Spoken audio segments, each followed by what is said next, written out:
Stock market कहते हैं बहुत ल्यूक्रेटिव है, वहां पर तो ब्रोकरेज आपको एक दिन के हिसाब से मिलती है। म्यूचुअल फंड इंडस्ट्री में क्यों आए सर? कारण क्या था सर? तो स्टॉक मार्केट में जो हमें सुनहरा सुनहरा सा दिखता है ना, एक्चुअल में उतना सुनहरा होता नहीं है। जो इन्वेस्टर जब आता है तो बड़े जोश के साथ स्टॉक मार्केट में आता है, और कुछ समय के बाद जब वो मार्केट से जाता है ना, तो फाइनेंशियल प्लानिंग खराब होती है और उनकी भावनाओं को बहुत हर्ट होना पड़ता है।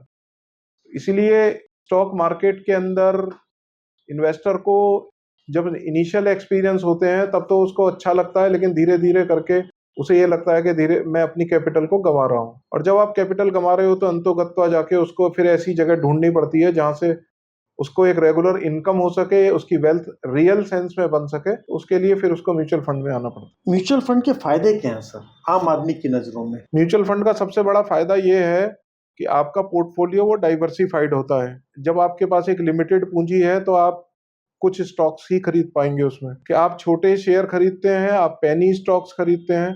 जो क्वालिटी स्टॉक है वो आप नहीं खरीद पाते हैं।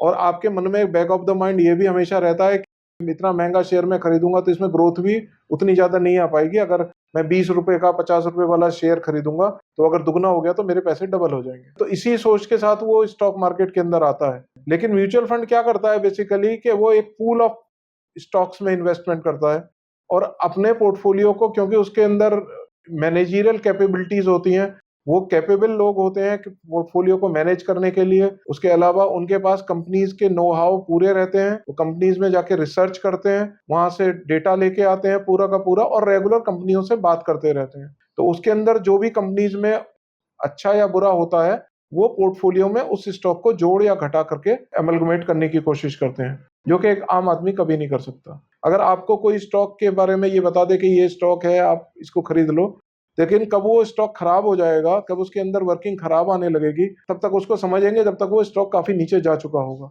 और उसके बाद क्या होता है कि इन्वेस्टर सोचता है कि मेरा 100 रुपए वाला शेयर 50 रुपए का रह गया, अब तो यार ये कभी ना कभी तो बढ़ ही जाएगा। फिर वो 20 रुपए का रह जाता है, फिर सोचता है 20 ही रुपए का रह गया, अब क्या करना बेच के? तो अल्टीमेटली जीरो हो जाता है। ये जो चीज है ना, ये स्टॉक मार्केट से अल्टीमेटली इन्वेस्टर को दूर करती है, और वो फिर म्यूचुअल फंड की तरफ आता है धीरे धीरे। एक आम आदमी म्यूचुअल फंड में इसलिए भी नहीं जाना चाहता कि उसको लगता है मैं 1-2% की एएमसी को कमीशन दूंगा या एक्सपेंस रेशियो दूंगा। जो मेरा म्यूचुअल फंड डिस्ट्रीब्यूटर है मैं उसको, वो भी बेचारा कुछ कमीशन लेगा, और इसलिए वो सोचता है कि मैं डायरेक्ट इन्वेस्ट करूं। तो क्या जो एएमसीज हैं, क्या उनके जो एक्सपेंस रेशियो हैं उनके काम को जस्टिफाई करता है, नहीं करता है सर? बिल्कुल जस्टिफाई करता है, क्योंकि आप ये देखिए कि एक आम आदमी के पास कोई रिसर्च टीम नहीं होती है।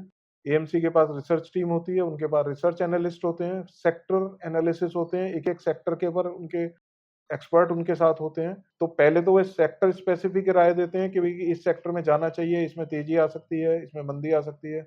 उसके अलावा जितने भी फंडामेंटल तरीके हो सकते हैं वो सारे के सारे वो अपने पोर्टफोलियो में लेके आते हैं, डायरेक्टली और इनडायरेक्टली। आपको उनको बैलेंस शीट देखनी है, न सिर्फ बैलेंस शीट देखनी है बल्कि उनको फिजिकल वेरीफाई भी करना है। वो जाके कंपनीज से भी बात करते हैं, उनका जाके प्लांट मशीनरी तक भी चेक करके आते हैं कई बार, कि वहाँ पे कैसा काम हो रहा है, ग्रोथ प्रोस्पेक्ट्स क्या हैं, क्या उसमें खराबी तो नहीं आ रही है। तो वो सारी चीजें एक आम आदमी कभी नहीं कर सकता।